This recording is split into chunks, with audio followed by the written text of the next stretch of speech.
నీ పనిని నీతోనే చేయిస్తా చూడు చారు.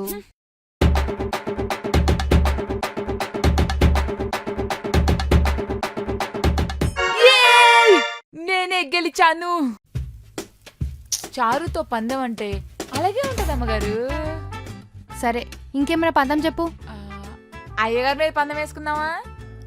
ఆర్య మీదనా? ఆ, ఏం పందెం? ఆ, అయ్యగారికి వేరే అమ్మాయిలాగా ఫోన్ చేస్తా. ఆయన బాగా మాట్లాడారనుకో నేను గెలిచినట్టు, ఆయన సరిగ్గా మాట్లాడలేదనుకో మీరు గెలిచినట్టు.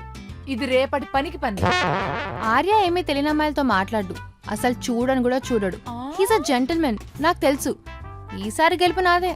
ఆహా, సరే అమ్మగారు, అది చూద్దాం. నేను మొన్ననే కొత్త సిమ్ తీసుకున్నా, ఫోన్ తీసుకొస్తాగండి. హలో అయ్య గారు. ఆర్య గారు, నేను ప్రియాని. ప్రియా? ప్రియా ఎవరు? మీ ఆఫీసే, మీ పక్కన డిపార్ట్మెంటే. నేనెప్పుడు చూడలేదే. నేను మాత్రం మిమ్మల్ని చూస్తూనే ఉంటాను. మీరు ఏ డిపార్ట్మెంట్ అన్నారు? ఇందాకే చెప్పా కదా పక్కన డిపార్ట్మెంట్. సర్లే గాని తిన్నారా? తిన్నాను. మీ వాయిస్ చాలా బాగుంటది తెలుసా. Thank you. మీ డ్రెస్సింగ్ కూడా. Thank you so much. మీరు రింగులు జుట్టు చూస్తుంటే నాకు గింగిరాలు తిరుగుతాయి.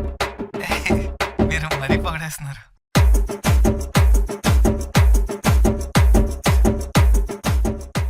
మీరు చాలా మంచి జోకులు వేస్తున్నారు ఆర్య గారు. Thank you. మీరు కూడా చాలా బాగా మాట్లాడారు. సరే గాని మిమ్మల్ని ఒకసారి కలవాలని ఉంది నాకు. యా షూర్, కలుద్దాం. ఓకే, నేను మీకు వాట్సాప్ చేస్తాను లొకేషన్. ఓకే బోయ్. సరే అమ్మగారు, నాకైతే పనేం లేదు.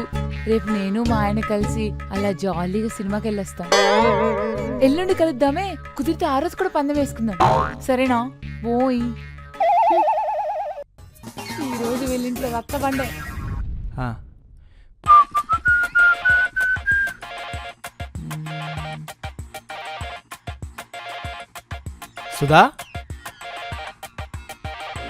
సుధా ఎక్కడికి వెళ్ళింది?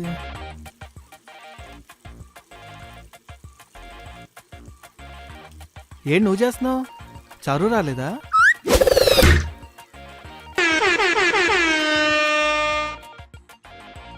ఏంటి సీరియస్గా ఉంది? ఇప్పుడు ఎలారా బాబు? డ్రెస్సింగ్ సెన్స్ చాలా బాగుంది. ఏంటి పిల్లండి కొత్తగా? గాజువాకే పిల్ల మాది, గాజులో లమ్మే పిల్ల మేము. నీ వాయిస్ చాలా స్వీట్ గా ఉంది ఆర్య.